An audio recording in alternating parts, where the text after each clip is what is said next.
নমস্কার, cooks with বিজয় চ্যানেলে তোমাদের স্বাগত জানাই। অনেক দিন পরে আমি আজকে আরেকটা ভিডিও নিয়ে এসেছি। আজকে বানাবো বাসন্তী পোলাও। সেই জন্য আমি গোবিন্দভোগ চাল নিয়েছি, আর এই কাপের মাপে 4 কাপ চাল আমি এখানে দিয়ে দিয়েছি। চালটা আমি খুব ভালো করে ধুয়ে নিয়েছি, ধুয়ে এখন জল ঢেলে ভিজিয়ে রাখবো। আমি একটা বোলের মধ্যে ভিজিয়ে রেখেছিলাম, সেটা পরে আমি ট্রান্সফার করে অন্য একটা স্টিলের বাটিতে নিয়ে নিয়েছি। দিয়ে আধা ঘন্টা পর আমি এর জল ঝরিয়ে এটাকে চালগুলোকে নুন আর পরিমাণ মতো হলুদ দিয়ে ভালো করে মেখে নেব। আমি নুন হলুদ দিয়ে মেখে নিয়েছি, খুব ভালো করে ম্যারিনেট হয়ে গেছে। এবার আমি গ্যাস জ্বালিয়ে কড়াই চাপিয়ে দিলাম। কড়াইটা একটু গরম হয়ে গেলে তার মধ্যে দিয়ে দেব 3 চামচ মতো ঘি। আমি এখানে 4 জনের জন্য বানাচ্ছি, তাই আমি 4 কাপ চাল নিয়েছি। 4 কাপ চাল, যতটা চাল নিয়েছি তার ডবল পরিমাণ আমি জল নেব। সেই জন্য আমি এখানে 8 কাপ জল নিয়েছি।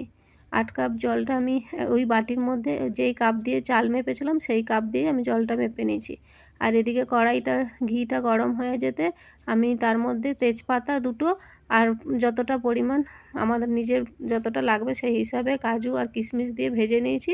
কি হালকা ভেজে নেওয়ার পরে চালটা ঢেলে দিয়েছি, চালটাকেও আমি ভালো করে ভেজে নিয়েছি। এই দেখো চালটা খুব ভালো করে ভাজা হয়ে গেছে। এবার এতে আমি ওই যে জল মেপে রেখেছিলাম সেই জলটা আমি দিয়ে দিয়েছি।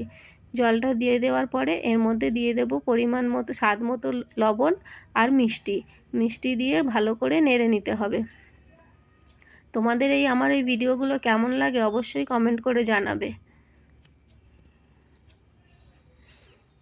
দেখো ভালো করে নুন মিষ্টি আমি পরিমাণ মতো দিয়েছি। এবার ঢেকে রেখে দেবো 10-15 মিনিট পরে ঢাকনা খুলে দেখো এরকম অবস্থায় হয়ে গেছে। এই অবস্থায় আমি এর মধ্যে কয়েকটা গোটা গরম মশলা ক্রাশ করে ভেঙে দিয়ে আবার নেড়ে চেড়ে আবার ঢাকা দিয়ে দেব। এই রান্নাটা পুরোটা ঢাকা দিয়ে দিয়ে হবে। এই দেখো এখন জলটা শুকিয়ে এসেছে।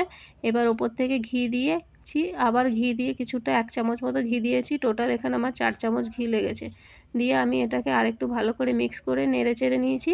এবার আবার কিছুক্ষণ ঢেকে দেবো, আরও 5 মিনিট মতো ঢাকনা খুলে দেখো এবার এখন একেবারে হয়ে গেছে। এই অবস্থায় আমি এটা নাড়বো না, গ্যাসটা বন্ধ করে দিয়েছি। দিয়ে আবার ঢেকে দিয়েছি, ঢেকে হালকা ঠান্ডা হতে দেবো। হালকা ঠান্ডা হয়ে গেলে এই দেখো আমার ভাতটা একদম ঝরঝরে হয়েছে, কারণ গরম অবস্থায় নাড়লে ঘেটে যায়। সেই জন্য একটু হালকা ঠান্ডা করে ভাতটা নামাতে হয়। যেমন সিদ্ধ হওয়া দরকার তেমন হয়েছে। তো রান্নাটা কেমন লাগলো অবশ্যই জানাবে। টাটা।